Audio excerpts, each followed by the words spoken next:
তো দেখো এখানে আমার বিরিয়ানি একেবারেই রেডি।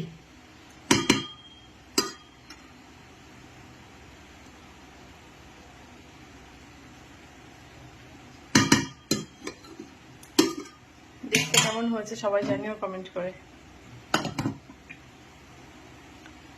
সামান্য মিঠা দিয়ে দেবো।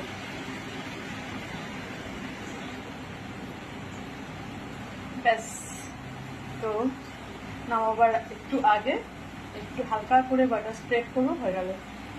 ফাইনালি আমি দেখো এখানে সবকিছু মিক্স করে নিয়েছি এবং রাইস কুকারে একটু স্টিমে বসিয়ে দিলাম।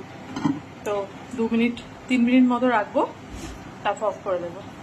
পাশে একটা কড়াইতে একটু আলুগুলো আরেকবার একটু কুক করে নিচ্ছি। আলুগুলো একটু মনে হচ্ছে সেদ্ধটা কম হচ্ছে, তো আমি কষা কষা করে নিচ্ছি, বিরিয়ানির মধ্যে দেবো। এখানে প্রায় 87% মতো আমি কুক করেছি, আবার একটু স্টিমে বসাবো, ওই জন্য এটা এখনই স্টপ করে